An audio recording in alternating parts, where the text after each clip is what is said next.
A atração a seguir é recomendada para todas as idades.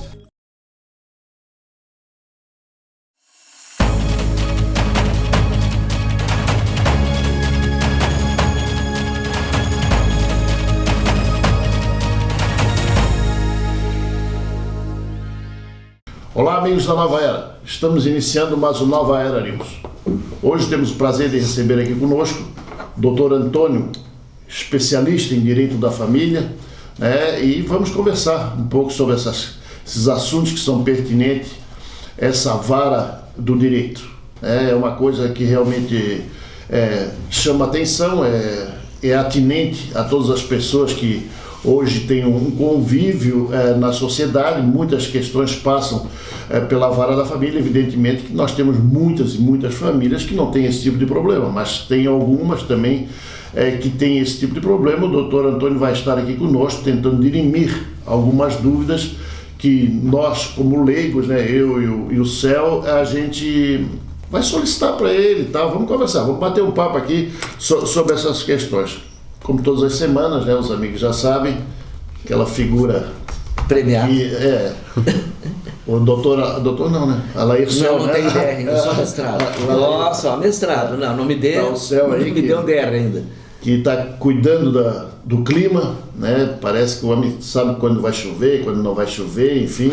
Ele já está, hoje nós estamos em abril, ele já está cuidando lá da missão dele, que vai lá para o Pantanal. Em setembro. Desde janeiro ele já está cuidando disso. Então, olha, uma alugação aí, eu vou para lá, que vou levar cesta básica, não vou levar cesta básica, mas, diga, meu amigo. 100%. E o frio veio. 100%. Veio, 100%, Marcelo. Uma semana boa, bastante trabalho, não paramos. Isso é importante. Agora começa, eu digo que agora começa. Terminou o carnaval, terminou tudo, agora nós começamos. Começamos o calendário. Começamos o calendário. Estamos na quaresma, importante. No dia 1º de janeiro que começa. Tu é aposentado, né? Não, eu tenho muita atividade. Às vezes a gente, que olha para as pessoas, pensa que elas não têm tanta atividade. E ninguém chega nesse momento, Celso, se não teve história lá atrás. Não chega. Então, abre o olho, a tua vida não tu pare para pensar. Tu pare para pensar que as questões... Ô Marcelo, tu tá com 88. Sim. 88 anos, então, tem uma vida mesmo grande, né? Mentirosinho. É bom receber jovem aqui. ainda. Esse aqui é amigo antigo. Eu digo, Marcelo, tu vai conhecer alguém. Já conheço, não adianta. É teu conhecido, antigo. Tu é metido a ser amigo de todo mundo, mas eles não são teu amigo. Isso é meu conhecido. É teu conhecido. Trabalhamos juntos já. Trabalhamos juntos. Doutor Antônio, tudo bem? Tudo bem, Marcelo Kowalski, obrigado pelo convite. Céu, obrigado pelo convite. Satisfação enorme estar aqui com vocês para a gente trocar um pouco de informações do judiciário referente a essa seara do direito de família. É um prazer enorme novamente. E também estendo o meu bom dia e satisfação aos ouvintes da Nova Era TV.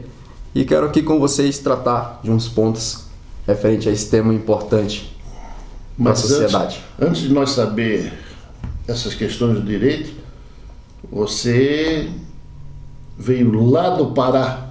Como é que você veio chegar em Lages, homem do céu? Boa. É uma história para uma história, exatamente. Conta só um pouquinho, só um preâmbulozinho aí. Uma síntese, né? Vamos fazer uma síntese. Então, eu sou natural do estado do Pará, de uma cidade interior, hoje pouco mais de 30 mil habitantes, chamada Aurora do Pará. Talvez ela aí tenha sobrevoado essa região. E trabalhei no cartório da cidade, era o único ofício, então ele abrangia desde registro de imóveis, registro das pessoas naturais, era o único, títulos e documentos.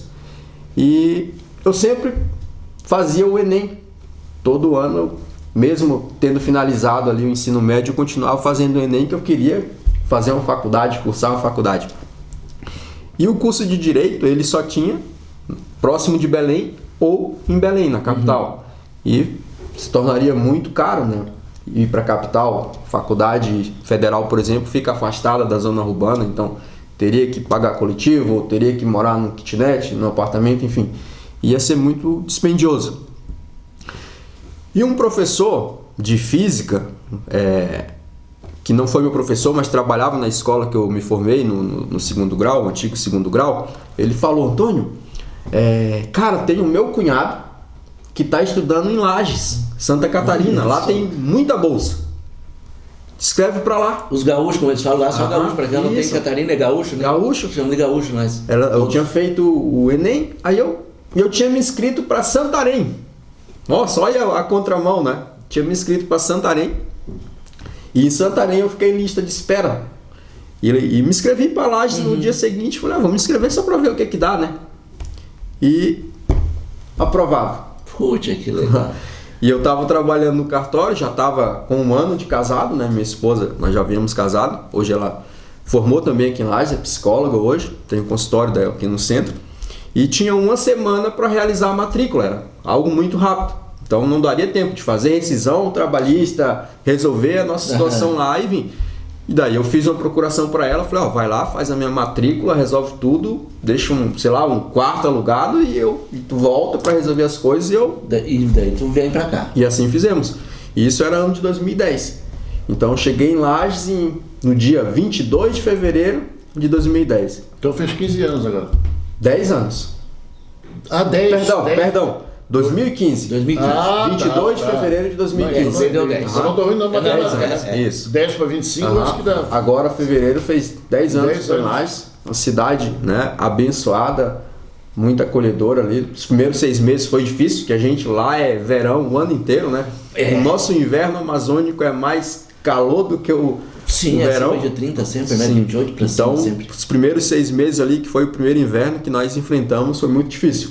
Mas sobrevivemos ao primeiro inverno. E daí tu veio e trabalhar no cartório, conseguiu se encaixar na tua profissão mesmo, na área tua. Quando eu cheguei em Lages, e daí fui para esse imóvel que ela deixou alugado ali próximo do mercado público, e comecei a distribuir currículos, né? Deixei currículos em todos os cartórios, até falei, nossa, a cidade tem 8 cartórios, né?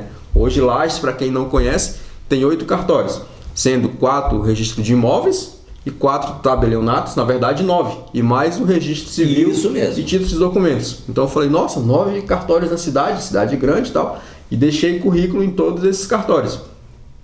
Mas a primeira empresa que me chamou para trabalhar de fato foi a Flex Contact Center. Você lembra que tinha aqui em Lages? Que na época o proprietário é o atual prefeito de Florianópolis, o Topázio Neto. Então era uma época que a Flex tinha 2 unidades em Lages, tinha muita gente trabalhando, empregava muita gente, tinha ônibus que vinha de Correia Pinto. É a Call Center, não é a Flex Academia. Exatamente. A Flex Academia, não é a Flex Academia, é a Flex Call Center. Então eu fui para a entrevista no banco de emprego. Até hoje eu lembro perfeitamente, né? Costumo brincar que eu tenho a memória de elefante. Psicóloga Raquel. E ela viu ali o meu currículo, pediu a minha carteira de trabalho e falou, nossa, mas você trabalhava em cartório e você ganhava bem? E de fato, na época eu ganhava bem. Assumi uma responsabilidade tremenda lá. E ela falou assim, mas a empresa hoje não vai pagar isso. E como que você vai se virar, né? Ela disse basicamente assim. Eu falei, olha, eu preciso pagar meu aluguel. O primeiro aluguel. Eu preciso pagar meu aluguel para mim me manter aqui na cidade. Então... não importa o que eu vou fazer, eu preciso de um salário mensal. E ela, amanhã esteja na empresa. E fui para fazer o treinamento da empresa. Fiquei 1 mês ali, conhecendo a empresa. E dentro desse 1 mês de empresa, abri um processo seletivo interno. Já para promoção. E eu fiz esse processo seletivo e passei. Nem tinha começado, já estava promovido. Então eu nunca cheguei a vender. Eu já fui direto para monitor de qualidade. Eu ouvia as vendas e avaliava os vendedores para eles ganharem a comissão, se eles tinham vendido correto, se não tinham ludibriado o cliente. Então tem toda uma dinâmica por trás. Né? Se a gente não sabe, por exemplo, escutando, ver como... Por exemplo, aquela pessoa que te liga e você diz assim, olha... colega, o teu amigo já me ligou há 10 minutos, eu quero que você exclua meu nome da lista, né? Basicamente isso. Então, o nome disso é tabulação. O telemarketing lá ele tem que tabular como o Kowalski não deseja mais receber ligações. Aí não, ele agendava para o próximo colega ligar de novo. Opa, ele tabulou errado. O cliente está dizendo que não quer mais receber ligações. Então, essa pessoa... ele sofria ali um desconto na pontuação dele que infligia direto na comissão, se ele ganhava ou não a comissão, porque ele fez algo contrário ao que o cliente solicitou. O cliente pediu. Como, por exemplo, o cliente também pedia, eu quero isso aí, mas sem seguro. Tudo bem, senhor, mas ele embutia o seguro. Ou seja, ele vendeu seguro para você sem você, mesmo expressando que não queria o seguro. Então fazia essa função de monitor de qualidade. E daí o salário já era um pouco maior, já não trabalhava no sábado. E fiquei 1 ano e 6 meses. Ficou bastante tempo. Era muito bom. Foi onde o registro civil da dona Rita, Rita Maria Rosa Ramos, a Ariane me ligou, que era substituta na época. É o Antônio? Sim, é o Antônio. Deixou o currículo aqui no cartório? Sim, deixei. Pretende trabalhar? Claro. Até perguntei, quer que eu venha fazer algum teste aqui? Ela falou assim, não, começa amanhã. E comecei. Sim. E foi onde conheci o Céu, que realizava os casamentos ali no registro civil de Lages. Deve ter sido uma das Eu comecei em 14 a fazer os casamentos em 2014. Mas deve ter sido nessa tua década aqui em Lages, deve ter sido uma das piores coisas que deve ter feito, conhecer o Céu, né? ele não gosta de mim, doutor, não adianta. É um amor platônico de vocês, né? Ele tem ciúme de mim. Ninguém pode ser meu amigo nem me conhecer. Mas vamos morar junto, Marcelo. Não, Deus livre. Escuta aqui, tu já viu falar no Balé Bolshoi? Sim. Esse foi um aluno também. Foi bailarino lá. Foi. De Joinville. Coisa mais famosa. Foi onde eu conheci o Marcelo. Às vezes ele entrou lá junto. Às vezes que ele não aparece aqui é que a sapatilha parece estar com um probleminha. Olha só. Mas enfim, vamos ao que nos interessa. Terminou e no cartório ficou até... Fiquei com a dona Rita por quase 3 anos. Foi onde eu concluí o curso de Direito. E a dona Rita se aposentou, né? Já tinha bastante tempo à frente. 18, 19, eu acho. Sim, mais ou menos isso. E daí veio a Nara, que era a interina designada, que veio da comarca de Correia Pinto. E daí a Nara, Antônio, quer trabalhar comigo? Eu falei, Nara, tenho que agora concluir a minha vida acadêmica, né? Que era o TCC e aquele estágio obrigatório. Mas quem sabe futuramente. E concluí minha vida acadêmica, me formei com êxito, graças a Deus. E comecei a estudar para a prova da ordem. E a Nara me liga. E aí agora, consegue vir trabalhar comigo? Claro, vou trabalhar agora estou disponível. E fui trabalhar com a Nara. Só que durou meses também, porque eu aprovei no exame, salvo engano, 32 da OAB, foi o exame que eu aprovei. E Nara, vou fazer o que eu sempre quis, que é advogar. Começou a advogar, né? Comecei a advogar. Mas diante de tudo isso, né, dessa síntese, Marcelo e Céu, eu quero aqui dizer o quanto as palavras têm poder. E essa é uma coisa que eu nunca esqueci. Para nós ensinar para quem está também nos assistindo. Eu trabalhava, como eu disse, na minha cidade, né? De Lages, a minha cidade, quase 4.000 quilômetros. E eu estava num belo dia de expediente. Saiu todo mundo que trabalhava no cartório. Quando eu saí de lá, toda a equipe que ficou, foi eu que admiti. Certo. Né? Que o tabelião, ele morava na capital, então...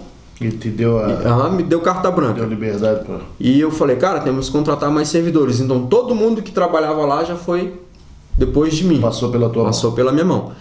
E eu ali dando treinamento pro rapaz, que inclusive trabalha até hoje, muito competente, muito meu amigo.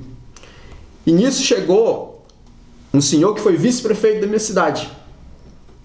E ele ficou ali fazendo um reconhecimento de firma, de assinatura, e eu aqui do lado supervisionando, né? E ele falou bem assim, a seriedade aí do nosso amigo, isso vai ser um baita advogado. Falou assim. E tu guardou aquilo? E eu guardei aquilo. Só que na minha mente, eu pensei assim, esse cara tá louco. Como que eu vou fazer uma faculdade de Direito, morando aqui nesse interior, longe de Belém, longe de tudo e sem dinheiro? Mas eu não verbalizei aquilo, eu só mentalizei, né? Mas ele proferiu aquela ele que te palavra deu, profética. Ele te deu um presente, te deu um presente ali.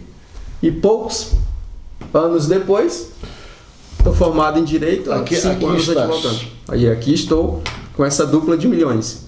Que legal, né? Show de bola. Doutor Antônio, isto posto, né, formado e tal, o direito tem vários segmentos, né? Tem direito civil, tem direito penal, é por aí. São quantas opções que você tem dentro do direito? Então, Marcelo, o direito, ele te dá esse leque de oportunidades, né? Por isso que muita gente que está em dúvida do que fazer, vou fazer uma faculdade de direito.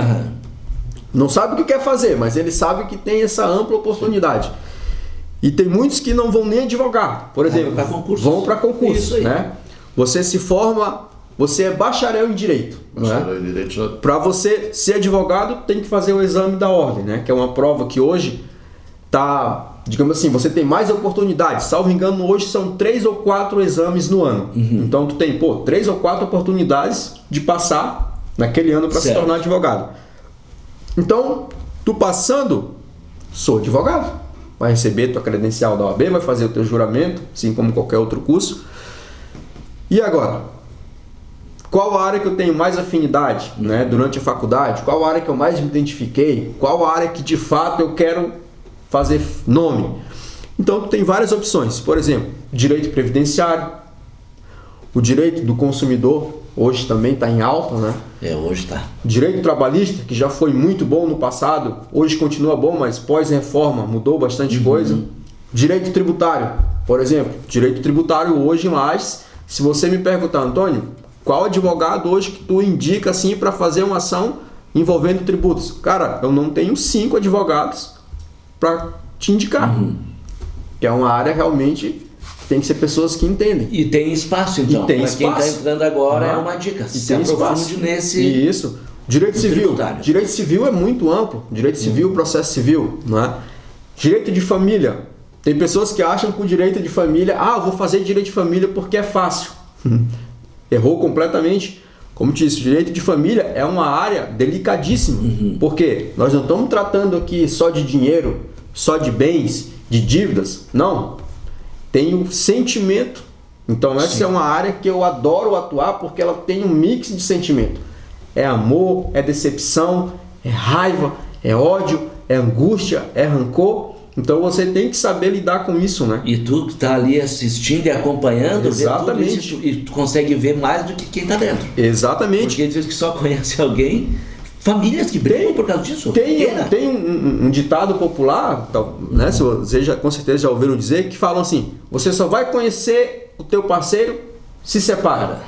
Quando separar. Se divorcia. Pode viver 30, 40 anos junto. E de certa forma isso tem um reflexo, né? E aí, uma área também que eu tenho colegas que eu também atuo nessa área, sou aluno inclusive do curso Formando Criminalista do Mato Grosso do Sul, do professor e mestre Thiago Buni, o direito criminal. Também é uma área muito boa. E não quer dizer, atuo no direito criminal. Não quer dizer que eu atuo, por exemplo, tem N opções. Pode atuar com crimes eleitorais, pode atuar com crime ambiental. Não precisa defender um assassino, por exemplo. Não precisa ser especificamente nos crimes contra a vida, né? Pode ser nos crimes contra o patrimônio, por exemplo. O crime do colarinho branco, não é isso. Lavagem de dinheiro. Tem pessoas que hoje estão se especializando em lavagem de dinheiro, no Brasil lavagem de capitais, que é uma área muito rentável, né? E hoje, com essas megas construções, por exemplo, no litoral de Santa Catarina, essas empresas que da noite para o dia aparecem, sem dúvida, essas operações do GAECO que a gente não ouve falar, mas daqui a pouco estoura. Estoura, que às vezes estão 3 anos. Isso, né? Então tem muitos segmentos, áreas assim diversas do direito que você pode se dedicar e ter sucesso. E eu hoje atuo no direito de família, no direito das sucessões, né? Popularmente ali os inventários, direito civil e, como disse, também sou aluno do direito processual penal. E tem uns casos bem interessantes, né? Inclusive alguns midiáticos aqui da região serrana, que são os meus nichos de atuação hoje, Marcelo.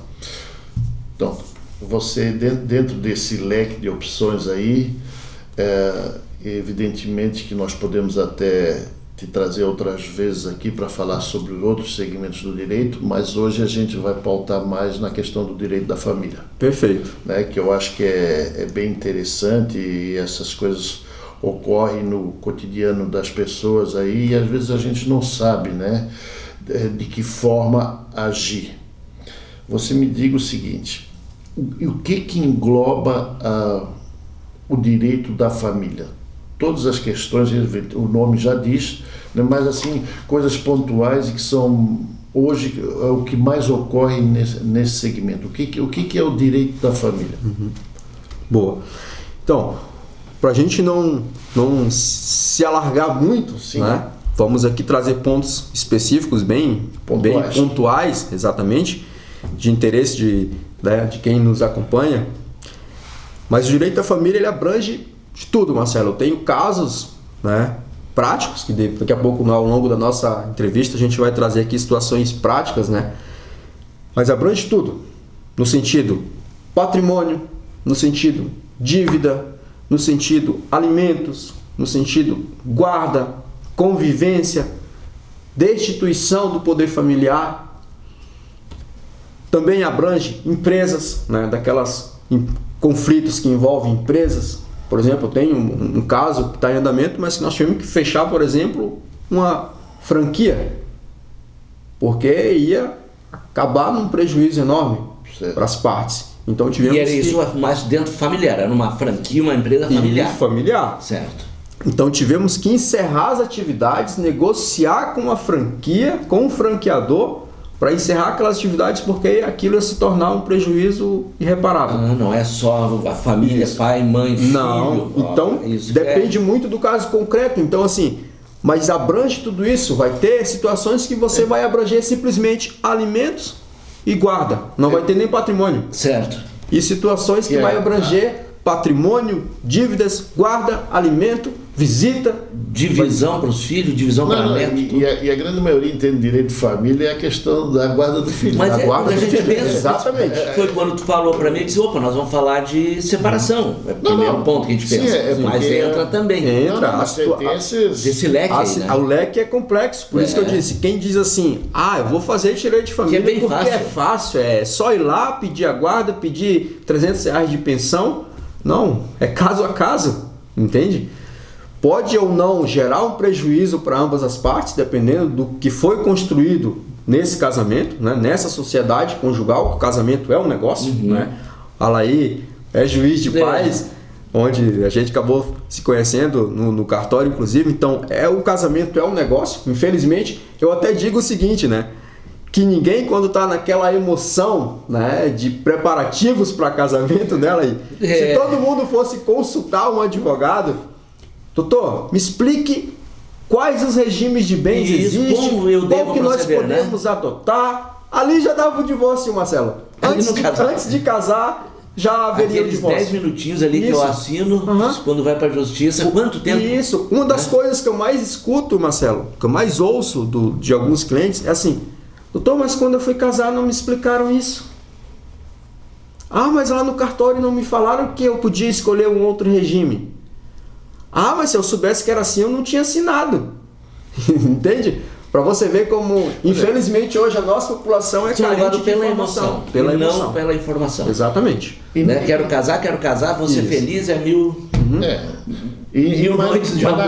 Na realidade, como é que se dá na prática essa questão do regime parcial de bens ou total de bens? Como é que funciona isso? Assim, é um acordo entre as partes? Porque a gente ouve até muitos casamentos que as pessoas abrem mão, ou a mulher abre mão. Como é que funciona? Como é que é essa história da questão de comunhão de bens? Certo. Hoje, Marcelo e Alaí, no nosso ordenamento jurídico, né, brasileiro, nós temos 4 regimes de bens, né, que a lei traz. Certo. Temos o regime da comunhão parcial de bens, que é o regime mais comum e o mais utilizado hoje no Brasil. Parcial de bens é que você casa, você tem os teus direitos, eu tenho os meus, e daí a partir dali que se constrói junto, aí passa a ser do O que eu tenho antes não vai ser dividido. Vamos esmiuçar esse regime. Temos também o regime da comunhão universal de bens. Esse regime é aquele que você tem que fazer um pacto antinupcial, que é feito no tabelionato de notas e depois registrado no livro E, na matrícula do imóvel, enfim, tem a sua peculiaridade. Certo. Tem a separação obrigatória de bens, que é aquele regime de pessoas maiores de 70 anos, inclusive teve uma decisão recente do STJ referente a esse regime.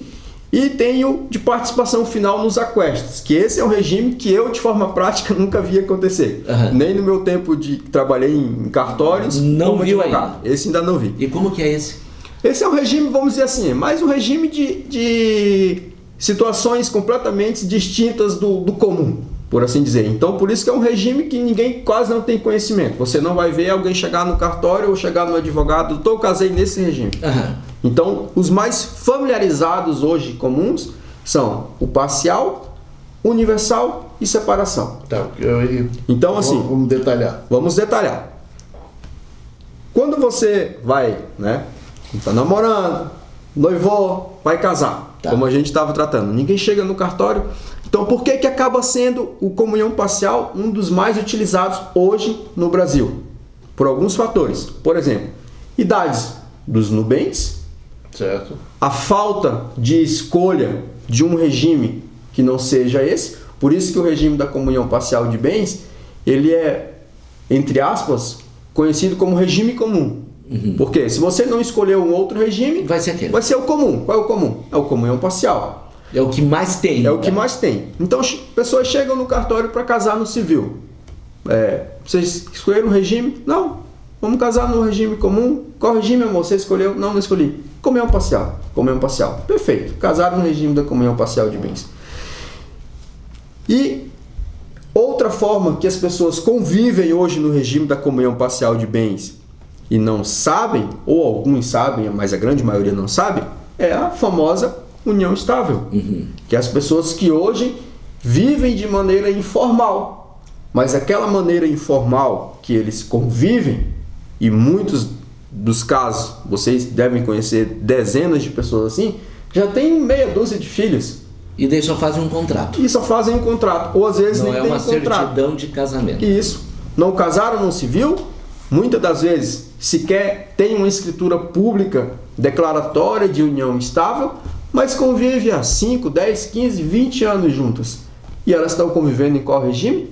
No regime comum, que é o comunhão parcial de bens, mesmo estando em união estável. Certo. Que a gente vai daqui a pouco falar que não se confunde casamento com união estável, mas os dois são amparados pela Constituição. Mas o parcial, o que ele atinge? Você então, foi lá, casou. Daí, o que é o parcial na realidade? Perfeito. Parcial. O regime da comunhão parcial, como a gente tratou aqui, que é um dos mais adotados hoje no Brasil, a lei diz o seguinte: o regime da comunhão parcial comunicam-se toda a massa patrimonial daquele momento em diante. Certo. Né? Então, se eu convivi 2, 3 anos com a consorte, né? Casamos 3 anos, 2, 3 anos depois. O nosso casamento, ele vai contar daquele dia, daquele mês e daquele ano em diante. A partir da data do... Isso. Em teoria. Certo. Vou ter minha certidão de casamento dizendo que eu casei no dia 10 de 10 de 2024. Tá? Então, essa vai ser o marco legal para uma futura ação de divórcio. Certo. Não é? Só que esse casal, eles tinham construído um patrimônio antes dessa formalização. Já estava 6 anos juntos. Isso. Então, esse período anterior ele vai ser discutido, que ele já conviveu em união estável. Então, a comunhão parcial de bens, ela vai trazer isso. Tudo que construíram conjuntamente, certo, esforço comum e recíproco, deve ser partilhado. E ele traz ainda 3 características de massas nesse regime, referente ao patrimônio. Ele traz os bens comuns, né, os adquiridos de esforço comum, como por exemplo a compra e venda, e os eventuais. Que seriam os eventuais? Um prêmio da loteria, por exemplo. Se você é casado na comunhão parcial de bens e você esporadicamente joga na loteria, eu jogo toda semana, e você adquirir um prêmio, nesse regime, o prêmio é dividido igualitário, meu amigo. Que são o adquirido eventualmente. Estão junto naquele período. Exatamente. E se eu ganhar uma herança, eu vou chegar. Esse é o terceiro, essa é a terceira massa. Mas tu não entende nada de direito. Né? Fala aí, olha, não subestime essa fera. Falar nisso, 29 minutos já, Marcelo. A segunda massa são os gratuitos. Certo. E daí é onde entra a herança e a doação. E tem a terceira massa, que são os bens particulares. O que são os bens particulares? São aqueles bens que ambos já tinham antes de constituírem essa união, comunhão parcial. Que aqui, não vamos discutir esse tópico, mas só uma exemplificação prática, que também, como digo, ninguém é entendedor do direito. Sim. O direito ele já é complexo para quem lê não entender. Né? Sim. É muito difícil você ver de forma prática acontecer o que chamam, juridicamente, de subrogação. O que é subrogação? É quando eu tenho um bem, por exemplo, eu tenho um carro, antes de contrair esse casamento na comunhão parcial. Eu não subroguei dizendo, não documentei, mais claro falando, que esse bem já era meu. Então, na emoção que nós falamos, esse bem é diluído, adquirido outro bem de forma comum, e entra no bolo do patrimônio, e passa anos e anos, se tornou massa comum. Então, lá na frente, para você discutir e dizer que esse bem era particular, se torna mais difícil. Agora, se eu tenho um sítio que está lá, e aí meu entra, sítiozinho guardadinho, e aí entra a massa que você falou, das doações e herança. A comunhão parcial, a lei vai dizer, o Código Civil vai dizer que eles podem ser partilhados. Ou seja, podem, não quer dizer que serão. Se os dois assinarem. Aqui ele já está dizendo, vai haver um atrito. Em outras palavras. Sem dúvida. Porque é o que eu te digo, os onerosos, que é o esforço comum, e os eventuais, a lei é pacífica, são partilhados. Tanto é que de forma prática a lei traz o seguinte: não tem como haver a sonegação dos bens onerosos ou eventuais. Ou seja, os particulares, os doados, os herdados, a lei já diz, aqui há controvérsias. Entende? Aí é onde entra, vai ser discutido. Então essa é a particularidade de forma prática e clara da comunhão parcial de bens. Diferente da universal, que daí engloba diferente da universal. Tudo. Universal, o próprio nome já diz, é um universo que abrange tanto o antes, o durante e o depois. Doutor Antônio, nós vamos fazer um intervalozinho aí para você tomar uma aguinha, né? E nós retornamos em seguida para a gente dar uma continuidade nessas questões do direito da família, que ela é muito importante. Perfeito. Gente, nós estamos conversando hoje com o doutor Antônio aqui, que tem no segmento seu de advocacia uma especialidade em direito da família, e é uma área extremamente abrangente, mas que a gente vai procurar detalhar algumas coisinhas aí no segundo bloco, e vamos ficar devendo muitas coisas para frente, porque realmente o tempo que nós temos aqui não contempla, né? Se torna curto. Se torna muito curto para a gente discutir todas as questões, mas é bem interessante, eu acho que é extremamente proveitoso para todas as pessoas que estão aí do outro lado nos assistindo. A gente retorna em seguida. Você sabia que cada um de nós tem o poder de melhorar o ambiente ao nosso redor? É verdade. E para isso, é fundamental que cultivemos o bom convívio entre as pessoas. Imagine um ambiente onde as pessoas se cumprimentam, agradecem e se tratam com educação e cordialidade. É um cenário mais agradável, não é? Na Transportadora Zappellini, acreditamos que o bom convívio é essencial para o sucesso de nossas operações. Por isso, queremos incentivar a todos os nossos colaboradores, parceiros e clientes a praticar esses pequenos gestos que fazem uma grande diferença. Cumprimente as pessoas ao seu redor, para que você seja cumprimentado também. Agradeça para receber agradecimentos. Seja educado e cordial, pois uma cordialidade tende a ser recíproca. Compreenda e aceite as situações imprevistas. Lembre-se de que um contato amigável, cordial e respeitoso é fundamental em qualquer situação. Vamos cultivar o bom convívio e criar um ambiente mais harmonioso e agradável para todos. Vamos fazer a diferença. Um sorriso de cada vez. Transportadora Zappellini. Atenção e compromisso com um bom convívio. Bom, gente, estamos retornando aqui para a nossa segunda parte do nosso programa. Hoje estamos tratando sobre o direito da família. Estamos tendo o prazer de receber aqui o Dr. Antônio. Dr. Antônio, me diga o seguinte, dentro dessas questões todas que envolvem aí de família, separação, essas coisas todas, como é que funciona a dinâmica, por exemplo, de pagamento e recebimento de alimentos em demandas da família? Como é que funciona isso? Boa pergunta, Marcelo. O Código Civil, ele traz que podem buscar alimentos parentes, cônjuges, ou seja, o âmbito familiar. Pode pleitear alimentos em favor um do outro. Filho em favor do pai, pai em favor do filho, um irmão pode pleitear alimentos em favor de outro irmão? Pode. Certo. E hoje no Brasil temos inclusive uma lei antiga, mas é a lei que trata especificamente de alimentos, que é a Lei 5478 de 68. Certo. Então é uma lei bastante utilizada. Então vamos aqui tratar especificamente, né, já que nós começamos falando de casamentos, dos alimentos mais comuns, que são os alimentos prestados aos filhos. Tá? Hoje é presumido pela lei que crianças e adolescentes devem receber alimentos. Ou seja, não tem a opção, será que eu pago, será que eu não pago, deverá receber? Não. Mas a esposa é presumido também. Entra, ou o esposo, né? Entra. Inclusive, só abrindo um parêntese, esse teu questionamento é bem importante. Por quê? No antigo Código de 1916, era tratado que o esposo pagaria alimentos para a esposa. Então, somente. Ou seja, porque a mulher não trabalhava também na época. Que a mulher poderia produzia, pagar, exatamente, alimentos para o ex-cônjuge. O que o Código, em 2002, reformou completamente. Ou seja, hoje tem para os dois lados. Não existe mas sexo. Hoje tem igualdade, né? É igualdade. Hoje tem igualdade, ou seja, é uma via de mão dupla. Sim. Hoje temos homens que recebem alimentos das suas ex-companheiras.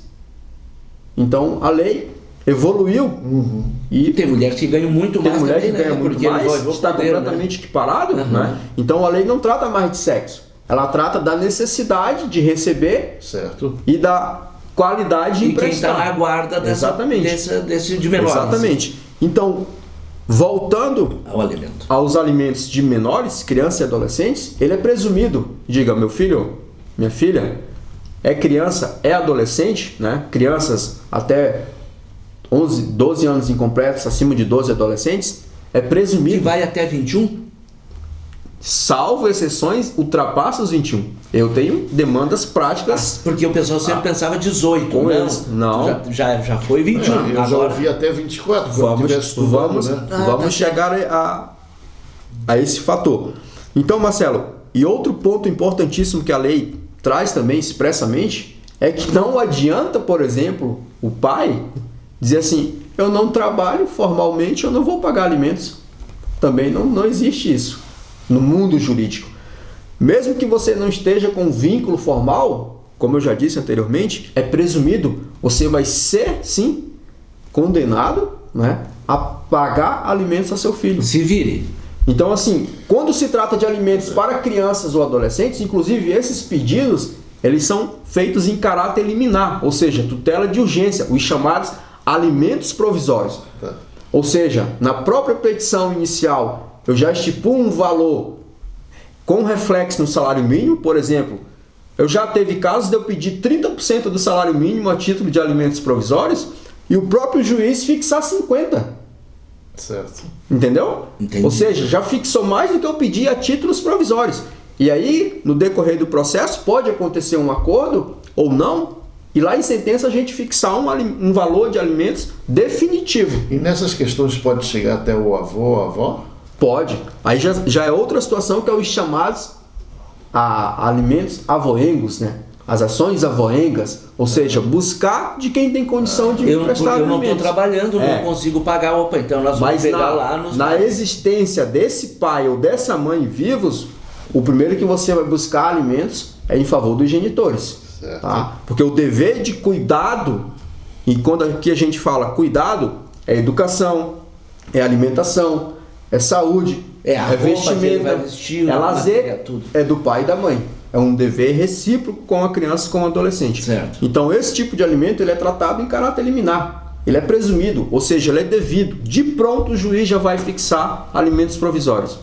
Inclusive, aqui já aproveitando o gancho, hoje, por exemplo, saindo aqui do nosso programa, da nossa conversa, eu vou protocolar uma ação de alimentos na minha terra natal. Olha só, tu já está de volta para lá? Já tenho processos lá. Inclusive, esse é um caso que eu estou pedindo já alimentos provisórios, porque a criança tem 5 anos de idade. Entendeu? Registrado no pai, tudo bonitinho, mas um pai ausente. Já fiz as minhas diligências, trabalha de carteira assinada, ganha razoavelmente bem, então ele pode pagar um valor provisório desde logo. E lá na frente, como isso já a gente pode trabalha, se ele é fichado, já é descontado pelo empregador? Sim. Aí não é eu que vou receber e depois vou lá pagar. Não, aí é onde a gente estava falando do especialista. Certo. Né? Quando você é especialista em determinada área, você tem as táticas jurídicas, as teses jurídicas, os mecanismos jurídicos de ter êxito no que você faz. Então hoje é praxe, você tem que pedir desconto em folha. É garantido que é garantido. É o empregador, meu amigo, que desconta. Chegou, o filho recebe primeiro que o pai. É assim que funciona. E acontece o quê? Da mãe chegar e dizer assim: doutor, eu não sei se ele trabalha formalmente, não sei se ele trabalha de carteira assinada, a gente não tem contato. Como é que eu sei disso? Peço para o oficial INSS. Hoje o judiciário ele já tem uma ferramenta chamada JuizPrev. O juiz oficia o INSS e o relatório do JuizPrev vem para o processo e já sai ali quem é o empregador, quanto que ele ganha, os últimos vínculos empregatícios, então ele não tem como fugir. No caso da Receita Federal também se comunica? Sim, porque pode daí pedir. Eu digo, eu não tenho tempo, no caso vamos ver o imposto de renda? Pode. Que eu declarei? Se esbajude, aqui nós estamos tratando de outros ferramentas, você pode pedir. Então, essas situações de alimentos é realmente uma situação que a lei abarcou essa proteção alimentar, que é uma situação de vulnerabilidade, né? É uma questão básica da sobrevivência humana, dever de alimentar. Então, a lei, nesse ponto, ela é firme.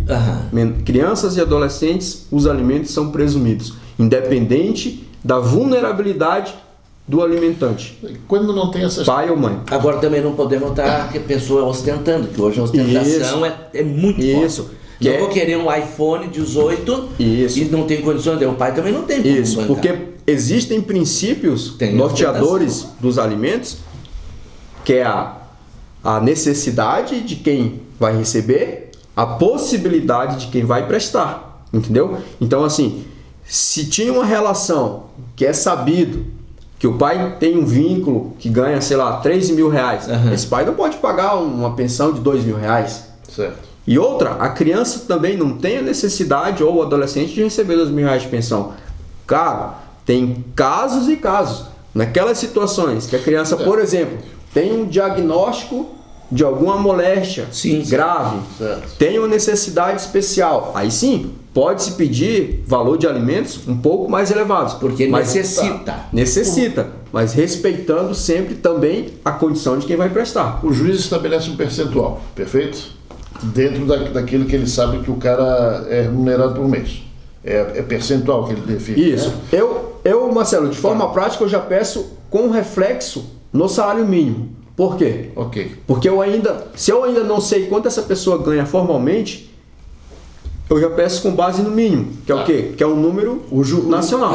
O juiz determinou que tem que ser feito dessa forma.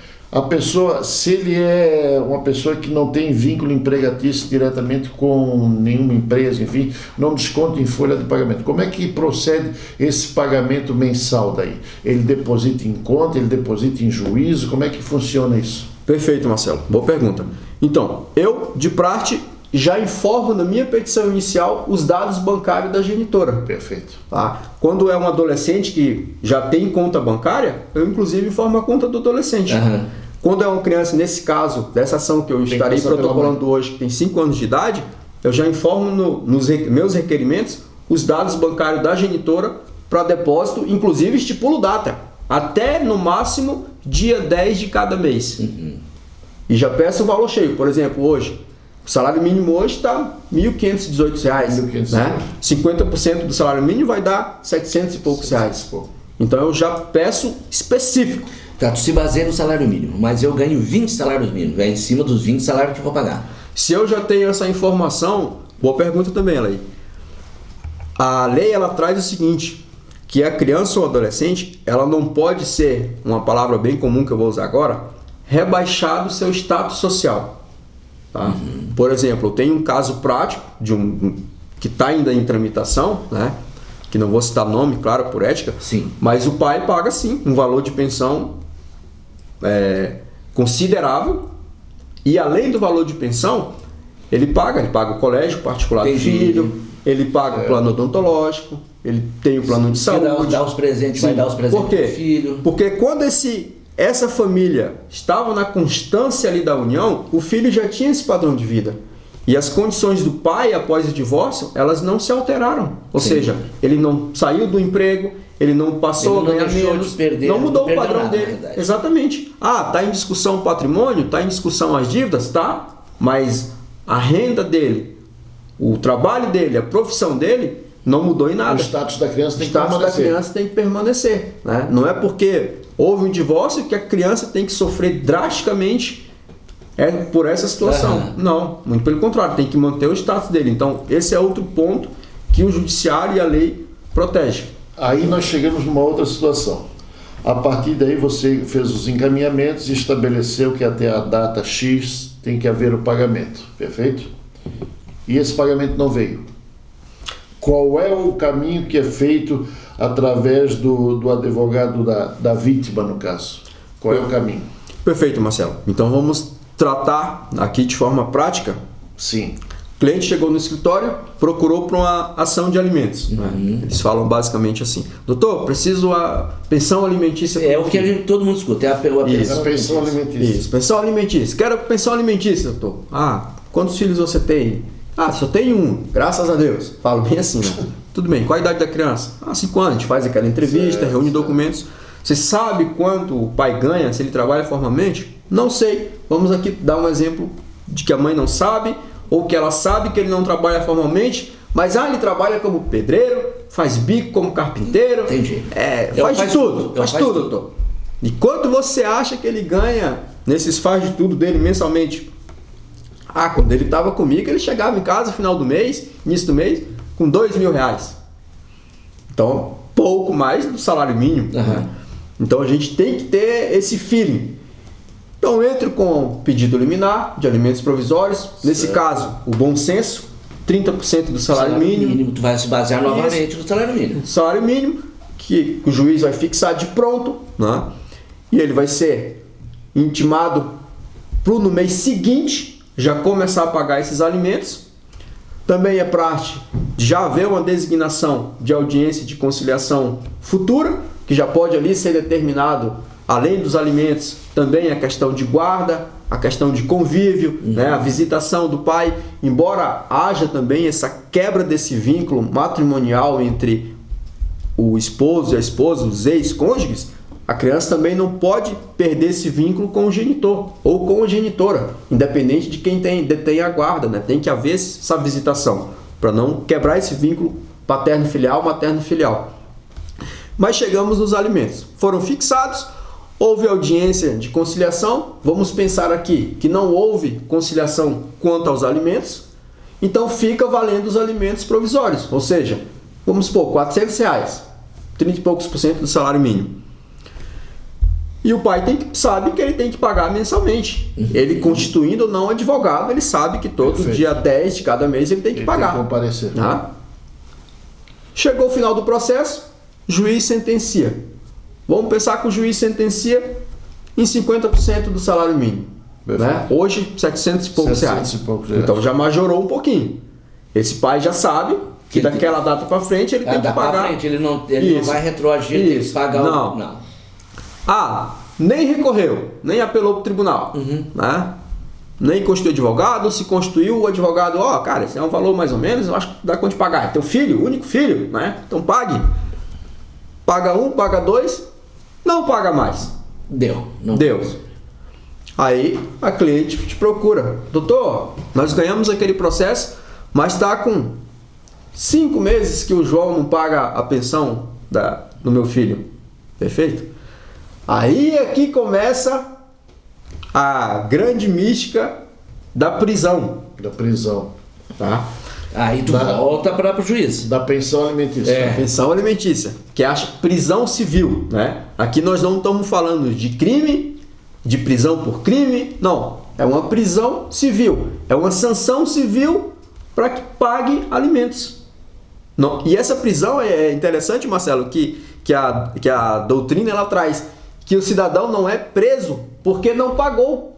Ao contrário, ele é preso para pagar. Ou seja, é uma tomada coercitiva. Aí você só sai do... E mas daí o cara ele é um faz tudo, foi preso, ele não trabalha, ele não tem dinheiro para pagar. Aí, é interessante que nesses casos aparece dinheiro. É uma tia muito caridosa, é uma avó... Sempre eu tenho meu dinheirinho guardado. É uma avó que faz um consignado. Porque pela lógica, se eu faço tudo, não paguei, não tenho dinheiro, vou estar preso, vou ficar numa boa e não vou pagar. Mas tem um pote com dinheiro que apareceu debaixo de alguma caixa no imóvel. É engraçado que sempre aparece. Mas como é que funciona? Nesses casos a justiça é rápida e detém a pessoa rápida. Sim. Como é que funciona nesses casos que a lei prevê, Alaí e Marcelo? O artigo 528 do Código de Processo Civil, ele traz que o não pagamento de 3 parcelas dos alimentos, no mínimo 3, ou não sendo aceito pelo juiz a justificativa do devedor de alimentos, que poderia ser uma da justificativa, não estou trabalhando, que não é justificativa aceita pelo judiciário, enseja na prisão civil. Certo. Ou seja, para isso acontecer, basta que o devedor de alimentos, o prestador de alimentos, ele atrase 3 meses, que você já pode entrar com cumprimento de sentença pelo rito da prisão civil. Para deter o... Com base no... Não é um criminal, então não é criminal. Não é criminal. É civil. É uma prisão civil para pagamento de pensão alimentícia. Então, se ele atrasou 3 meses, a pessoa que recebe a criança representada pela mãe, a mãe já pode ingressar com o cumprimento de sentença pelo rito da prisão, para ele pagar de pronto aqueles 3 meses, é cheio, daí acumula os 3 meses, 3 meses certo. E mais as que vencerem nesse curso, vamos supor, nesse período que ele esteja preso. Você é policial ou oficial que vai lá na casa do indivíduo? O oficial de justiça. Quando chega lá ele já paga, na hora, daí ele não vai preso? Se ele tiver advogado constituído no processo, hoje o processo é eletrônico. Então, na hora que é expedido o mandado, ele sai como mandado de prisão. E tu já vai saber. E o advogado dele vai saber, vai dizer, João, a tua ex está pedindo tua prisão, ele já está em alerta. Dos pilas, senhor. Quanto que vai dar essa dívida desse 3 anos? Atualizado aqui vai dar R$1.500, por exemplo. Ele já sabe que ele, qualquer hora, pode ser expedido o mandado de prisão dele. Tanto no trabalho, quanto em casa, quanto no é expedido o mandado de prisão, o que é que o advogado dele pode fazer?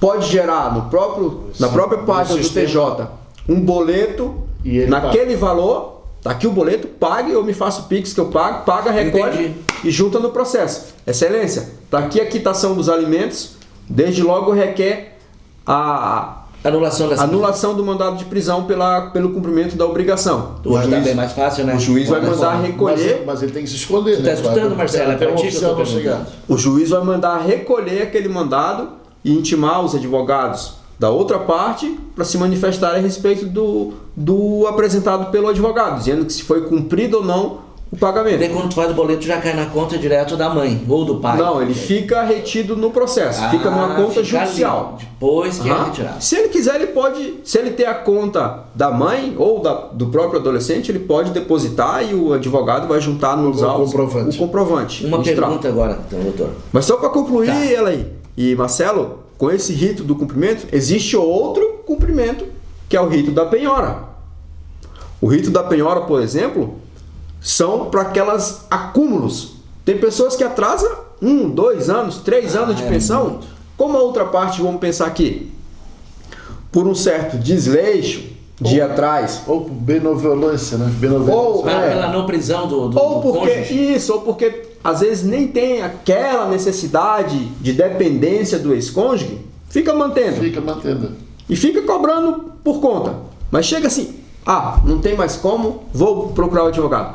Doutor, não teve aquele acordo que nós fizemos? Ou aquele processo que nós ganhamos? Tem. Tá com 3 anos que o João não paga a pensão. Agora eu quero receber. Você vai atualizar os 3 anos, dependendo do valor, vai dar um valor considerável, com juros e correções, e você vai entrar com cumprimento de sentença pelo rito da penhora. Aí esse já busca outros meios, ou seja, patrimônio. Aí é onde você vai bloquear o que encontrar. Carro, apartamento, televisão, tudo. Bens móveis, bens imóveis, dinheiro em conta. Então, é outro rito. Então, existe 2 ritos para você buscar receber o que é devido. Como nós penhora, temos 5 minutos, essa pergunta é importante. Então, se eu sou um devedor de pagar pensão alimentícia, eu devo pagar com algo que eu tenha um recibo, pelo menos. Porque se eu te pago em dinheiro, te pago depois o cônjuge, não, mas eu nunca recebi. E agora? Exatamente. Tem que ter um comprovante sempre. Tem que ter um comprovante. Tem mais Só aqui não vale. Não vale. É o que eu digo. Tem um ditado popular que diz, né? Quem paga mal, paga 2 vezes, né? Então, hoje você tem que fazer prova, né, de tudo que você paga. E não só de alimentos, Alain, de tudo que você paga, por exemplo, seria interessante. Eu, por exemplo, eu não conto que eu sou advogado, mas eu tenho esse costume. Eu tenho uma caixa em casa de contas pagas. Somos 2, eu tenho tudo guardado. Porque, por exemplo, vamos aqui, né, só a título de exemplo. Se a Celesc resolve te cobrar, aconteceu comigo eu não pago a Celesc por débito. Eu sou aquele tradicional que chega o boleto impresso em casa e eu levo e pago. Eu ainda estou escaneando. Entende? Aconteceu comigo agora isso aí. E eu coloco na caixa. Tudo acontece contigo. 6 meses sem pagar. Quando eu pago pelo aplicativo do banco, eu anoto ali, ó, pago na data de hoje pelo app do Bradesco. Ou Pix, eu anoto se é Pix ou eu, doutor, estamos igual lá, Marcelo. Porque, por exemplo, aqui, né, só abrindo um parêntese, se a Celesc te negativa por essa dívida e tu tem lá comprovadamente que você pagou, você busca uma indenização na seara civil por negativação indevida. Que hoje os tribunais de Santa Catarina, por exemplo, as indenizações é em torno de 15 a 20 mil reais. Então, a títulos de alimentos, principalmente, tem que ter. Se você paga, eu pago no Pix da mãe, imprime o comprovante do Pix, coloque numa pasta. Vai guardando. Eu pago na conta bancária dela transferência todo mês. Imprima o extrato do mês, coloque numa caixinha. Porque é isso. Nós não podemos... Porque ali vai estar o valorzinho certo também, né? Porque é aquilo, né? Eu digo, você não tem que contar com a boa fé do outro. Porque, como você falou, e se lá na frente ela diz assim, sabia que ele me paga em espécie e não pede nenhum recibo? Eu posso cobrar tudo de novo? Claro que ela vai estar até cometendo... Dependendo do advogado, vai cobrar tudo de novo. Exatamente. Ele não tem como provar? Não tem como. Acabou então, nosso tempo, Marcelo, querido. Depois dessa pergunta importante, porque as outras não foram muito importantes. Nenhuma, né? Só essa. Só essa última. A da Celeste. Não, você é olha... Eu estou defendendo a pessoa que não guarda o que paga. Não, mas a tua pergunta acontece. Acontece bastante. Obrigado, Marcelo. Eu vou fazer uma que não é tão importante, mas só rapidinho. Se o cara ficar sem pagar, quanto tempo ele fica na cadeia? Então, Marcelo, o artigo 528, essa não é muito importante. Ele estipula que a prisão pode ser de 1 a 3 meses. Fica 90 dias, daí não paguei. A dívida continua. Mas eu não volto? Mas eu fico solto? Então, o juiz ele vai fixar. Ele pode fixar em 1 mês, ele pode fixar em 2 meses, como ele pode fixar no máximo de 3 meses. Certo. Tá? Aí vamos pensar assim, essa pessoa não tem vínculo nenhum, né? Como nós tratamos. A dívida vai ficar aumentando. Então, daqui a pouco, ele corre o risco de ser preso de novo. Por mais 90 dias, ou menos. E a mãe também vai dizer, doutor, já que ele vai preso e não paga, vamos buscar outro meio. Vamos? Então vai ter 2 cumprimentos de sentença. Um pelo rito da prisão e um pelo rito da penhora para ver se acha... Mas se pegar um quebrado, você é preso, fica 90 dias, não paguei. Você é solto. E tá daqui a pouco... mais 90 dias, isso vai levando pro resto da vida dele? Não vai levando pro resto da vida. E, inclusive tem casos que o próprio, né, o filho que está sendo alimentado, eu já tive casos que já aconteceu isso, Marcelo, do pai não pagar, não tinha como pagar, a dívida foi se alastrando, foi somando, gerou um valor altíssimo. Nesse meio tempo, o filho fez 18 anos. Certo. E ele me procurou com a mãe, falou, doutor, eu quero pôr um fim nisso. Eu não quero mais R$1 daquele cidadão. e espero que ele nunca na vida precise de mim. Hoje eu já estou na faculdade, graças à minha mãe e a minha avó. Não quero esse dinheiro dele. Se nós lhe devemos algum honorário, nós vamos acertar com o senhor, mas quero que o senhor peça desistência desse processo. Zerar o caso. Então tem esses casos. Tem esses casos. Então assim, se algum dia ele quiser me ajudar, não vai ser por meio da justiça. Então, acontece, Marcelo. Como eu disse, são situações no direito de família que tem, além de tudo, sentimentos por trás. Então, realmente é uma área que você tem que se especializar. No emocional. No emocional, principalmente. De não comprar aquela briga particular do cliente. Não, você tem que saber separar, separar as coisas. Senão não dá certo. Isso. E ser técnico. Tem que ir na razão. Tem que ir na razão. Doutor Antônio, obrigado pela sua presença aí. Eu sei que o seu tempo... Eu agradeço, Marcelo. Agradeço, Céu. Prazer. Vamos ver mais vezes, porque é importante. É extremamente importante nessas causas do direito aí. Onde é que o senhor trabalha hoje em dia? Onde é que é o seu escritório? Hoje como é que funciona? Hoje o meu escritório, Marcelo, está aqui no centro de Lages, próximo do fórum, aqui na rua Dr. Caetano Costa Júnior, número 123. É um escritório que hoje conta com 5 advogados, né? Somos completamente independentes, mas temos ali parcerias. Certo. Então, os outros colegas são profissionais também de outros ramos do direito. Então, é um escritório com profissionais excelentes. Que tem bastante... O nome do escritório? É um escritório, vamos dizer... De advocacia, né? De advocacia. Tem a placa escritório de advocacia, o nome dos profissionais, né? Eu, Antônio, tem doutora Alice, doutora Sabrina, doutor Nereu. Então, e a doutora Micaela Gardolin. Então, perfeito. Um mix de profissionais ali que estão de portas abertas. Trabalha lá o doutor Armando também, não trabalha? Não? Doutor Armando agora está mais tirando o pé do freio, mas está sempre visitando. Tá sempre visitando o escritório. Mas já há mais de 40 anos de advocacia, né? A OAB do homem é 5410, a minha é 62280. Então imagine. Ele é mais velho que o rascunho da Bíblia, né? É uma figura. Doutor, obrigado pela sua presença. Eu acho que é muito importante. E vamos pedir até que você, dentro do teu tempo, outras vezes possa vir aqui, até para a gente... Esse assunto não fica complementar, não dá para complementar. Nós temos esperança, como mulher de visão, tudo, dá de fazer só sobre isso, que é importantíssimo. Tudo é importante partindo do seu lado, né? Obrigado. Porque a tua pergunta é muito importante. Qual que era que eu fiz mesmo? Vamos embora, pessoal. Tchau, um abraço. Um abraço, pessoal. Obrigado mais uma vez. Gente, nós hoje conversamos aqui com o doutor Antônio a respeito de direito de família. Ele vai vir aqui outras vezes para a gente estreitar mais essas questões. E, se Deus quiser, na próxima semana nós vamos estar aqui juntos. Mandar um abração lá pro nosso amigo lá que está lá em Jaguaruna. Ficou na praia ainda, homem do céu. O meu amigo lá, o Luiz Carlos, a Raquel, que estão ainda na praia, mas estamos assistindo, senhor. Nós estamos no Brasil inteiro, coisa boa. Inclusive, ele me disse que você está ficando muito bem no vídeo, assim, parece que você está com um semblante bom. Eu não sei se você tem algumas questões do direito de família para resolver, mas você tá bem. Obrigado. Tá bem, é o que ele falou lá, né? Até Jaguaruna tem uma diferença muito grande. O vento. Gente, um abraço a todos vocês e até a próxima semana.